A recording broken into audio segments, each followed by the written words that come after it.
Welcome back to another episode of Fix My Fees podcast, where merchant processing is so boring. We bring on interesting people to talk up to, walk through, and teach you guys some new things. I'm your host, Tavius Washington, and today we have with us Travis Townsend, who is a lawyer. Hey, Travis, how you doing today, man? Hey, Tavius, I'm doing well, man. It's great. And merchant processing isn't that boring when you're trying to count those pennies, man. It's exciting to me as a business owner, but go ahead.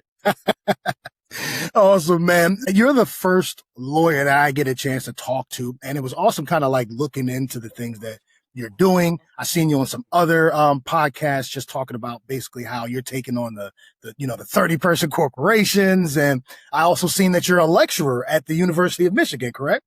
Yes, that's correct. And I was all that. I was like, my alma mater. I love it. It's my alma mater. God, that's awesome, man. That's awesome. I mean, I wanted to be a lawyer growing up, and then they told me how much school it is, and I didn't do it, man. It's still, but like, how did you get into it? Come on. Honestly, it's funny. I'm a business lawyer, and I specialize in mergers and acquisitions, corporate finance, and deals. But I really got into lawyering on a street playground fighting, if that makes any sense. I've always had a natural compass towards sort of fairness and justice. And I really just could not stand people picking on other people. Right. And so just naturally, when it came to seeing people being mistreated in the schoolyard, I'd step in and stand up and try to defend other folks. Me and one of my good friends, is funny. We laugh about it. We called ourselves the bully busters. And so if we saw somebody jumping on or attacking or mistreating somebody else, it's like, hey man, it's time to do what we do. And, we would get involved. And fast forward, I also, as I kind of grew up, that was like elementary and middle school. I always found myself in these kind of interesting, exchanges with adults, teachers, where I would point out sort of things that they were not consistent about or unfair about with respect to myself and or the classmates. And, so much so that, teachers can't stand a student, quote unquote, talking back. But I was always so sound in my logic and my reasoning, they kind of had to accept it. It was like, brand spirit, if they wanted to maintain any integrity. So, I would get this, you're going to be a lawyer one day. And, interestingly enough, I kind of decided, like what do lawyers do? They use their wits and their mouthpiece, and they talk and they advocate for other people. That sounds perfect for me. So I decided I want to be a lawyer early, elementary, 8th grade, elementary school, middle school. My mom told me I decided, I think like in 4th grade. So you kind of fast forward. I was like, all right, I thought I would be a civil rights attorney, maybe a criminal defense attorney, or maybe a labor employment attorney, kind of focusing on spaces where people with less power, less sort of, resources were maybe being taken on by companies or the government or mistreated by a justice system and things like that. So that's what I looked at doing. But interestingly enough, I didn't really know how to get to law school. I was like, I want to be a lawyer, but I was a first generation. My folks are blue collar. My dad, retired bus driver, my mom's a nurse aide, and they didn't really know how to do law school, and nobody else in my family had gone to law school. And so I got to college. I had other members that went to college. My brother went to college before me. But when it was time to go to law school, I didn't really know how you applied, personal statements, all that stuff. But I had the good fortune of running into a young lady who was in law school at the University of Michigan while I was in undergrad there, who would help me do that process. Well, fast forward, I get in law school, I get in Michigan, I go to Michigan, and she's a 2L, I'm a 1L. And she's like me. We're both like, fight the power. We're going to protect the little guy. And she goes away for the summer to this law firm to work, great internship. She comes back. She tells me all about it. This is my person now, because she helped me get in law school and has continued to be a guide. And I asked her all about it. And she told me, she said, I was doing mergers and acquisitions. I was like, I don't even know what that is at the time. Like, what is that? It was like, just like, finance, capital, companies, merging, combination. I was like, that don't sound like nothing you and me talk, And she explained to me that, there are a lot of people who want to fight for the little guy and for the disenfranchised. And they are civil rights attorneys, criminal defense attorneys, labor employment discrimination attorneys. But we need people fighting for the little guy in business, in corporations. And we need people to be successful in business to fund the fight for the little guy. A lot of those organizations that fight, those civil rights organizations that support all those other spaces. They get funded by people who have money in businesses. And so there needs to be more of us doing that. And that kind of how I got into law generally on sort of my desire to be a defender and advocate for people. And I got into business law because of that. You're right. Yes, often as you do hear people saying like, no, we got to protect the little guy and help the little guy. I haven't really thought of it from a business perspective where it's like, who is fighting for them? Because they have to fight every day from the corporation that just might try to buy them out, take them over, take their piece of the pie and other things that going on along with it that you never really got into that. And so you've been doing this since the transition into the mergers and acquisitions. How long have you been doing that? Yeah. So I've been doing it for 23 years. And I started out at Big Law where I was working with really large equity funds, doing a lot of acquisitions of portfolio companies for them, the funds rolling them in and then rolling companies that they had matured and kind of run their course and improving through synergies, selling them out. So I got to see a lot of acquisition. I did a lot of acquisition work. Then I did a lot of divestiture, sell-off work as well, and some finance work early on in my career. And then I started my own law practice after practicing 7 years and been doing that for the last 16. Nice. So it took you 7 years and you decided to open up your own practice. Did you stay in the same city that you were originally working in? Yeah. And interesting enough, I had decided to start my own practice. Really, I never wanted to kind of go to Big Law. Still had my own. I'm a very independent person. I'm an entrepreneur and I run my own law firm with a team of folks. And, so that's always been my spirit, but I knew that I could not learn the skills that I needed to work on complex finance and complex mergers and acquisitions. I probably put my shingle out right out of law school and been able to do some more simpler things. But I knew that in order to be able to work on the biggest deals in the world and sort of the more complicated, highly regulated, high stakes matters, I needed to go to one of the top law firms in the world so I get that training, that experience. But I always wanted to have my own spot. And most of my career was kind of learning and driving towards establishing my own law practice. How do you navigate the fact that you're kind of in like not necessarily a double negative, but like there's a preconceived notion about lawyers in general. Then there's a preconceived notion about the finance industry in general. Both just have very, very huge trust issues. I think lawyers in the top 10, and I know like finance is in the top 4 of like, we don't trust, right? They're not above politicians and car salesmen, but they're still up there. So you being in a position where people already have a notion about you, and then in the industry where it's, mergers and acquisitions is such fine tuning is the best word I could think of. How do you navigate that with your team without having the huge overhead and things like these other companies that you're going against have? Yes. First, see, you're a great host because you're very judicious and gracious about, look, people think lawyers are slimy and they think finance people are slimy. You could have said, you gave some grace. And I understand that actually, to answer your question, I'm aware of that. I lament that. But there are some lawyers and some finance people out there that warrant that. And it takes a few bad apples to kind of to generate a reputation in any particular industry where people might mark you based on what they've seen or what was caricatured on TV. You also get a good bit of that. The Gordon Geckos, and you get the sharks.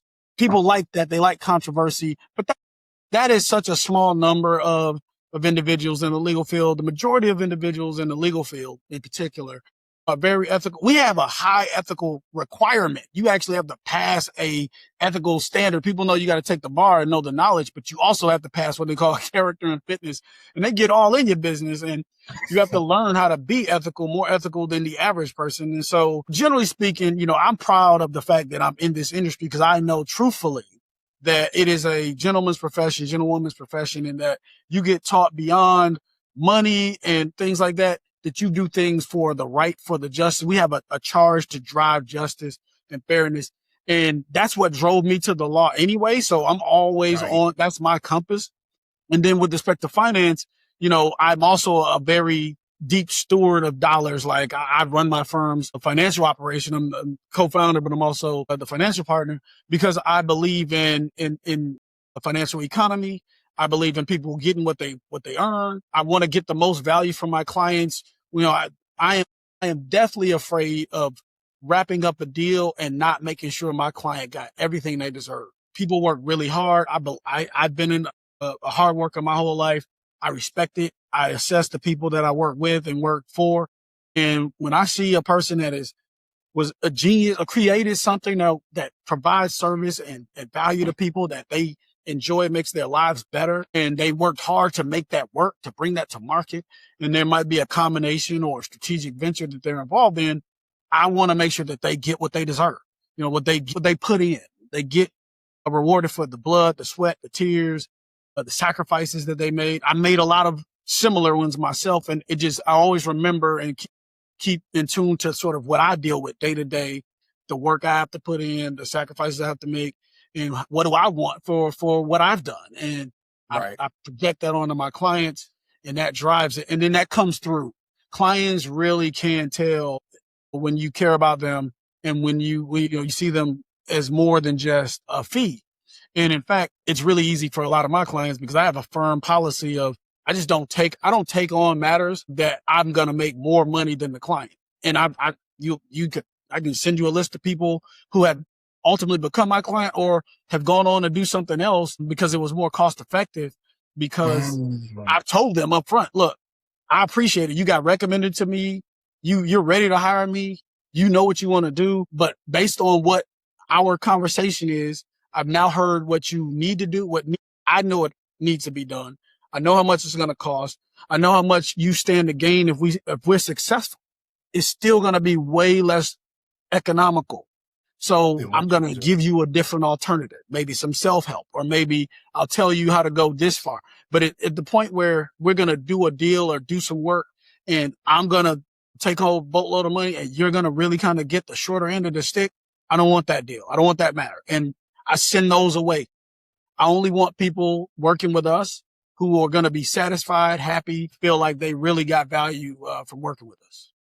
Well, I will say this. A lot of clients that may be watching this are business owners. And what I've seen, it's been a really increased in even like the amount of like coaches and consultants in, hey, you should build your business to sell, right? And it's like, okay, if I build it to a certain amount over 5-10 years, I can sell it at the highest, EBITDA.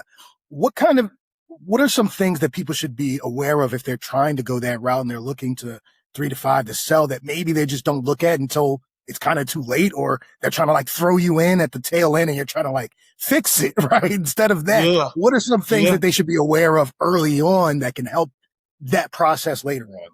Man, great question. Yes, I deal with that quite a bit. In fact, what's funny, I'll contextualize it and then I'll kind of give some recommendations. So sometimes we get, not sometimes, oftentimes we get clients and they have a big opportunity, whether it's a big placement on the shelves of some, worldwide distribution store, or an actual acquisition. Somebody's going to buy, or somebody's going to buy in, put in a majority and they're going to cash out. But then the other party is, all right, like, let me get some records. I need to do some diligence, because while I think I've done my externals, I've gone as far as I can assessing you from data readily available. Now I need the real deal.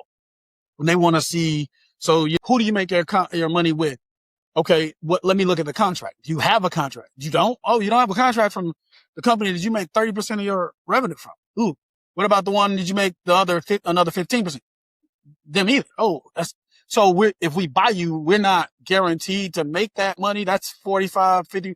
Right. That's a concern. So, and what else? This person we got a genius, evil genius that works with us. That's who cooked up the so-and-so. Oh, great. So your product that's proprietary and it's the game changer. It's your competitive event. And so let's see your works made for hire documents or your intellectual property assignment. Oh, we don't have any. He's our tech, so there's a that person might actually own it, not the company. And if we buy the company, that person can go out and maybe exploit it to our exclusion. That's the problem. So I say all to say, one of the things is papering things, formalities.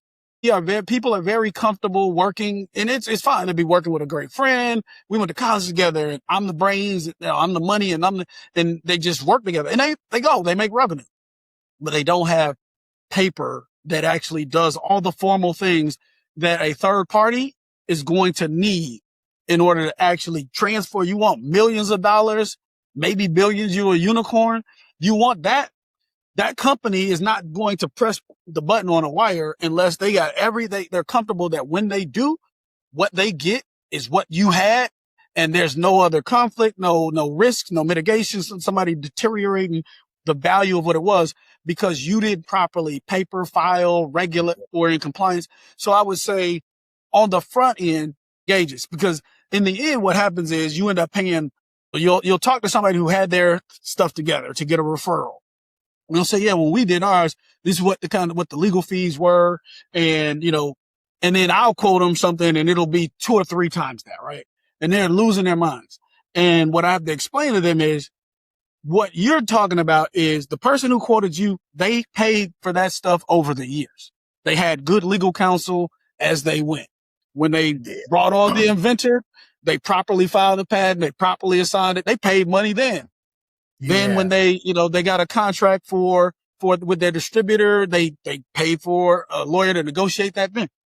We're doing all that right now. So what's happening is, yes, we're doing the acquisition piece, but we're also doing all this general counsel maintenance stuff that you should have spread out as a cost over the years, but you didn't. Congratulations. You somehow escaped some of this, or sometimes sometimes it costs them on the value of the transaction, because there are opportunities where, say, I use the inventor one because I've actually dealt with this a few times. The inventor, they don't know exactly, but then all they know is at the time of the close, you call them and say, hey, we need you to sign this papers. And they get a lawyer and the lawyer says, hey, you can get some value for this. So now you gotta cut part of the purchase, the consideration you're going to receive to pay off this person who was an employee, but they have such a significant amount of leverage now that you now lose value. So it's the age old adage. One of my middle school principals, he used to say, they call me by my last name, Townsend. He's like, Townsend, you pay now or you pay later. And that's really one of the things I like to tell folks, like, get it done early, do the formalities as you go so that you're not risking a deal. Sometimes people look, the prospective buyer or investor looks and the fact that the things haven't been done well, they walk away because they don't like it. You're one of 5 different targets that they were thinking about rolling into a portfolio, and 4 other ones, they have their stuff in way better shape. So they just choose the other folks because we don't have time to deal with this. I don't know if I want to roll people into our management who are this sloppy and haven't done it. Make all kind of assumptions about sort of your acumen. And so I would say do the things along the way to be in formalities, make the investment. You might think it's a small thing or it's not worth it, but at some point you're going to have to pay that cost. Right. I think I heard it from, I think it was somebody in credit. It was a credit guy. He was like, people spend years ruining their credit and they want me to fix it for cheap in less than 30 days. And it kind of feels like that with you. It's like you build your business, you kind of make these connections, but you're just going about doing it without thinking of the end. And then when the end comes, it's like, hey, Travis, I need you to jump in. So when should they start to think, maybe I should reach out to someone like you? How early in the process should they get other people involved so that they can start to do those things the right way? Yeah, I mean, it all depends on sort of, your resources and capital. And I get it. I try to be reasonable about it. If you don't have a ton of resources on a startup and you want to invest in building the product or making sure you're starting to generate revenue, you have to gauge it. But I will say, if there are partners involved and if there are sort of a dynamic between some people are going to be doing the work, some people are going to be funding, some people are going to be doing the work and not getting paid, but getting equity because of the work that they're doing. If you have those type of questions, get a lawyer involved immediately at the onset. Cause it is ideal to have an understanding early before the money comes in or the challenges come in. It's harder to negotiate a reasonable corporate structure, operating agreement or shareholders agreement, an arrangement of who gets to make certain decisions or what types of requirements of raising or bringing in additional capital. It's harder to make those decisions under the gun. Like, you don't want to be making those decisions when you need the money or when the big client's right there. The money's it's about to be a big windfall. You don't want to be looking back at that moment and saying, man, but I actually think I was doing most of the work, or it was all my money that allowed this. You need to have that conversation when reasonable minds are there. There's not like this. Some people, you had that conversation down the road and somebody's, their debt is different. They're going through a divorce, something. Life has changed. So it makes them make unreasonable requests and decisions. You want to have that conversation at the onset when minds are clear. There's not heightened emotion from maybe becoming rich because of a prospect. Thinking reasonable and rational early on. With respect to intellectual property protection, you need to get a professional in immediately. If you're creating something that's patentable, you're managing a brand that you're going to be leveraging. I tell people all the time, losing intellectual property, not properly protecting it, slipping it, you can lose a lot of money that way, and you can lose a lot of opportunity that way. So those types of things early on. And anytime you're negotiating a significant matter material to your business, don't wait. Don't say, I can do this and I can gin up. And now, with Gen AI, people think they can go on a system and pump it into, pull out an agreement. And I would say anytime you're dealing with something that's material to your business's success, consult a lawyer. Dude, you know what? It's funny. I didn't think about this, like, even before we got on the call, but like, how is your world being shaped now with people believing AI more than, sometimes even lawyers? Cause I'll even say, like, even in like my profession, I've seen people who have taken agreements and they'll go and put it in ChatGPT. And it's like, dude, we've spent tens of thousands on lawyers to get this correct. And you're asking ChatGPT, how do you, does that affect you, or how is that kind of impacting the things going forward in a brand where, like you say, we're already not trusting and they're trusting AI before a lawyer? Yeah, it's like anything else. Since before AI, somebody knew a lawyer. So you would send your stuff and then my uncle says, so being second guessed is it comes with the territory. We're usually talking about things that the average everyday person is not dealing with. So it's foreign to them. And it's a common thought to get a second opinion. You go to the doctor, you get a second opinion. So I don't take any offense to that. My real issue with sort of is when it's like, if that person is the person, then let them do it. If they're not my expert, if they don't have the same expertise or experience that I have, then let me do my thing. I go to experts in their space and I trust them because I don't do it. They do it every day, all day. But with respect to Gen AI and artificial intelligence in general, to me, it's just a tool. It's just another tool. Like, we Google, I might send something before AI. People still went and back checked some of the things you said, and they would look at a policy or typical provisions or what's the typical rate. It's just they have a little bit more information and it's a little bit faster, and they just have a little more confidence in AI. But it doesn't bother me. And then with respect to our own use, I believe it's like any other tool. I think you embrace it, you master it, you be careful about it. Don't be afraid of it. But, we still have to own our responsibility as humans. I tell all my team members, like, look, Gen AI is useful. It's helpful. And it's going to be here. It's not going anywhere. This is not a fad, but we can't abdicate our responsibility to use our brains, to use our intuition, to understand our experience between parties, to be able to read between the lines in conversations. There's so many things that we bring to the table and will always bring to the table, that this is opportunity to lean into our humanity and show why having lawyers who you might give me your deal terms, but I might have just had a conversation with you about your kids and the fact that you got back to back. One's graduating high school right now, and the other is going to be maybe accelerating and reclassifying, so that they were behind each other, but now they're going to be saying, or you got 2 years of college that you about to have to pay, two sets. I might know that you have a certain pressure on you in a way that the terms don't communicate. And so I might think about ways and solutions that also account for those types of things. Right. It's just a matter of navigating it like any other tool, any other sort of business enhancement. And so I'm fine with it. I embrace it. It doesn't do too much to me, and I don't take any of sort of people's usage of it and maybe second guessing and or head starting or as a offense. I don't take offense to it. I like that. So when, you're leveraging, you can kind of tell like you're passionate, right? And you're leveraging different things for the best of your clients' abilities, and everything you said from like, hey, I've turned down clients, told them to go a different direction because it's not what's best for them. How does someone determine that when they're going to look for one, right? What are some guidance you can give to someone when they're like, okay, I need to start now. I want to get at least, get the ball rolling in the search. But yeah, they're still afraid of the other side of being taken advantage of. How do they take their time in picking the right person that can guide them through correctly?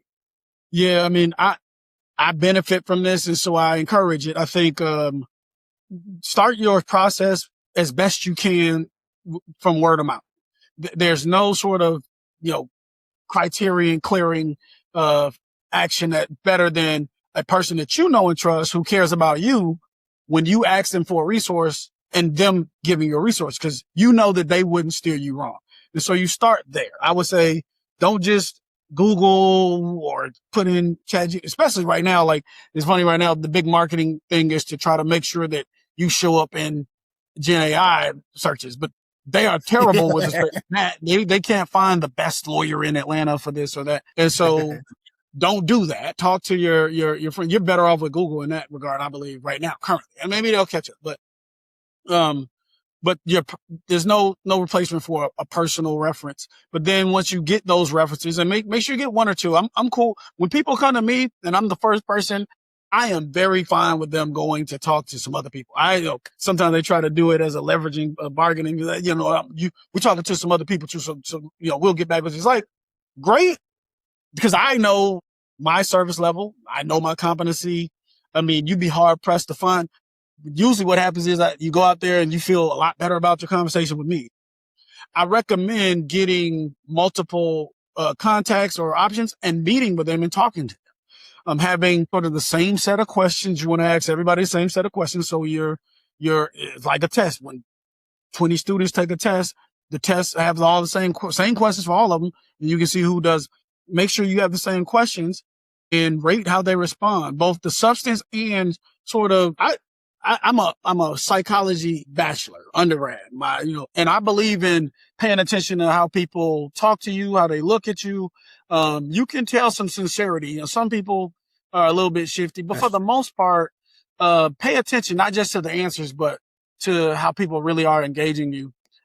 See if they actually care or have interest in you beyond the deal. I want this case. I want this matter. I want you to sign with us. I want you to give us a retainer immediately. And that's it. The other thing, some substantive pieces I would say is see how much they actually communicate the solution.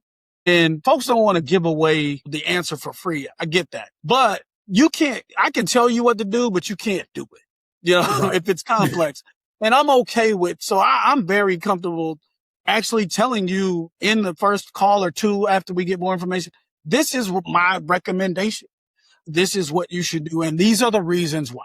The more detail the prospective lawyer gives you about the solution, about the strategy, the approach, the more likely they are to be the right fit, the good, competent at the thing that you need them for. And just generally, the more confident they are in their skills. And usually that comes from having a lot of clients and success, and not to be disrespectful, but they're saying, look, I have enough going on that I'm going to tell you what's going on. If you choose me, great. I will help you with that. We will be successful. If you don't, you got a head start. It's fine with me because I got a lot going on.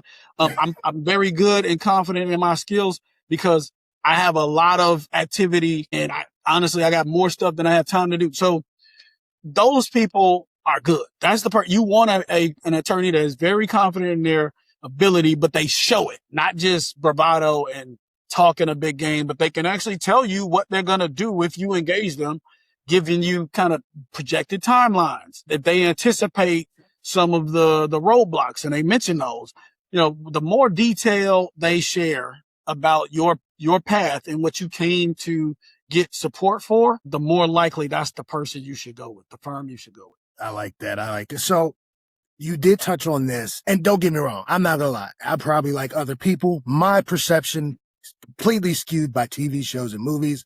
I don't know any lawyers enough for me to ask if this is real. But you did talk about like how busy you are, because you do good work and you get referrals, right? And people refer you. Right now, you're my only referral because like I know a lawyer now, right? So I get that, but how do you manage a work-life balance? In the shows and things like that, it's as if like, boys have no time for family, no time for friends. They're just straight, gotta go get the money, gotta go close these cases. Is that how your life is too? Or do you have a work-life balance? How do you manage that? Oh, I absolutely have a work-life balance. So I will say though, there is a lot of truth to what you see on TV. It's one of the reasons why I started there are several reasons why I started my law firm. Obviously I wanted to have more flexibility to help the people that I wanted to help, the type of clients, and then the big law would allow. I also wanted to kind of create my own culture, a culture that was more open to everybody and sort of more acceptable and amiable and movable, dynamic for all types of people from all walks of life. But another reason was quality of life. Yeah, big law, they don't pay. It's great. Everybody looks at the number. It's like, man, you make that much money as a first year, as a second year, as a 10th, 7th year, 10th year, whatever. And yeah, and they got to get that money out of you. There's a price to pay. But what was interesting to me is I thought that there were ways to make great, exceptional, income without all of the extra stuff. Some of the pain and angst that takes away from your quality of life in big law is unnecessary. I believe that. That's the philosophy here. We believe it's unnecessary. We work hard. Look, you work early in the morning, late at night at big law. You will work early in the morning, sometimes late at night, sometimes weekends here. But the difference is you are only going to ever do that if it's absolutely necessary. I'm not going to commit to a deadline for one of my junior or mid-level associates, even an unnecessary deadline. Even the client's they can afford 3 weeks on this. It's Friday and I tell the client, we'll get it to you Monday. And I'm about to go golf, but junior associate or, mid-level associate, senior associate, they're about to be here doing it. Sure, we can get that to you because I want to, I guess, in some way ingratiate myself more. Most times we talk to clients, they just want it done when it needs to be done and done well, promptly. They don't want it late. They want, no unnecessary delays. But most clients, they're not impressed by you grinding your workers to death just so you can show off, how fast and how hard you can work and how much you're willing to sacrifice. And so there was a lot of that, a lot of folks throwing people under the bus and not even asking or accounting for the person that's going to have to pay the price for it, when they make promises and commitments. And some people just for their own egos want to see you there. I'm paying you a lot of money. I don't want you to be somewhere. I know I don't even need you to do anything, but when I walk past your office, you better be in there because I'm paying you a lot of money. By contrast, my culture, my philosophy is I'm going to get the work done. If I got to work, 12-hour days for 5 days to get things done, I'm going to do that. That's rare. It's not necessary. I think if you have a broad enough workforce, you should staff to a level that allows you to be able to spread work across. Very smart, intelligent. You're training people to be competent and independent and forward thinking and anticipatory with respect to client needs and problems. If you're doing the right thing, you should have a team that's diverse enough, broad enough, smart enough, competent enough to spread deadlines and pain. And I believe in that. And so, look, I coach my kids' basketball team from 2nd grade to 5th grade and would have kept coaching, but they want an official coach, in the next grade. And I go to performances and I get off early. Look, it's funny that you asked that question. My son's in the office with me right now today while I do this. And then when we're done, we're going to go do some other stuff together. And so work-life balance is all a mindset. I think it's all a commitment. There is some requirement to incorporate your kids into the work, or incorporate family and spouse and all that into things. And if you're smart and mindful about it, can I call it more so work-life integration, Yeah. Balance, I think, is probably a misnomer. Sometimes you're going to be more work than home, and sometimes you can be more home.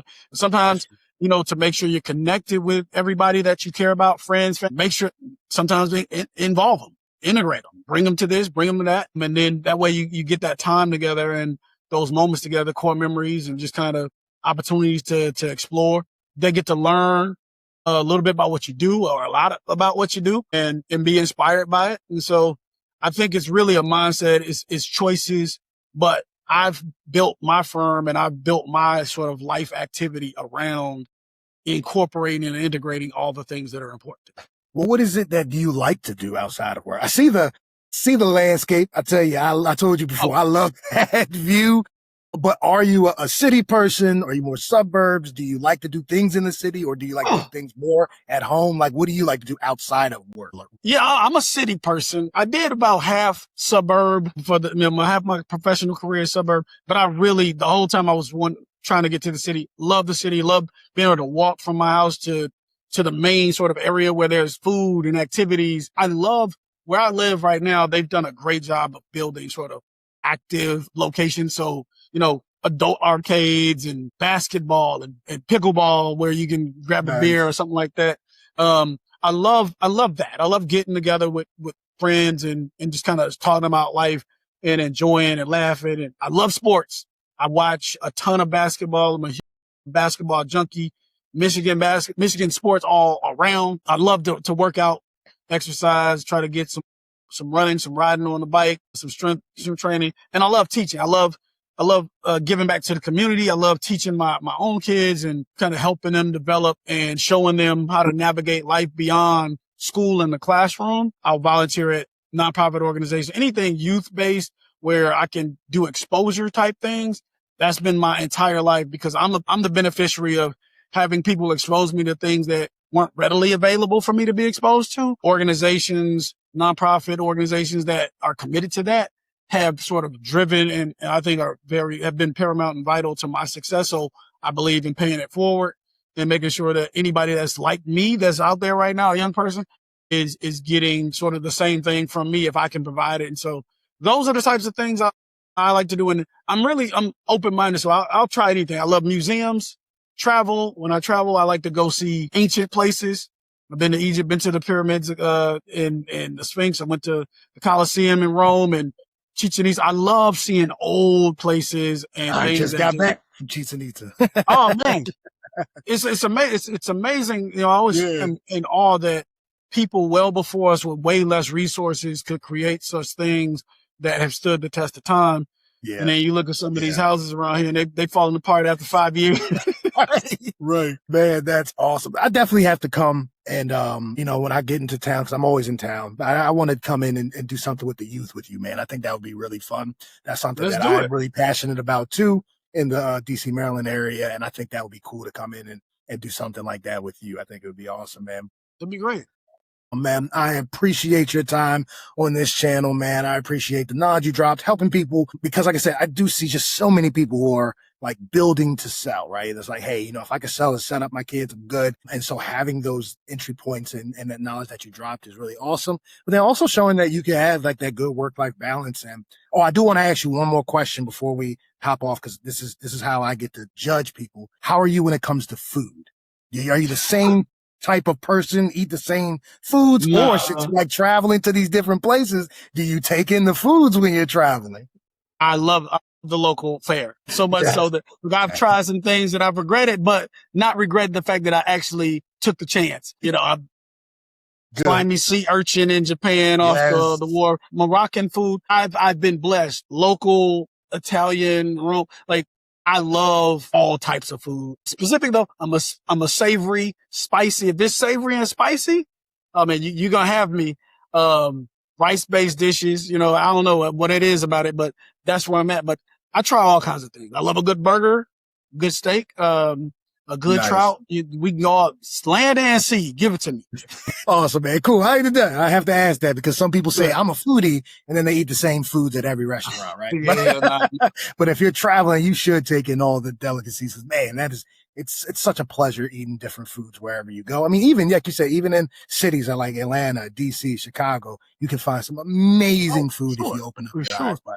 Oh, okay, man. But thank you so much, man. I appreciate your time. But if other people are looking and they're like, you know what, at least let me reach out, have a conversation. I don't know if I'm ready, or, hey, I am ready because I've been looking to sell the next year or two. How can they get in touch with you or reach out to you?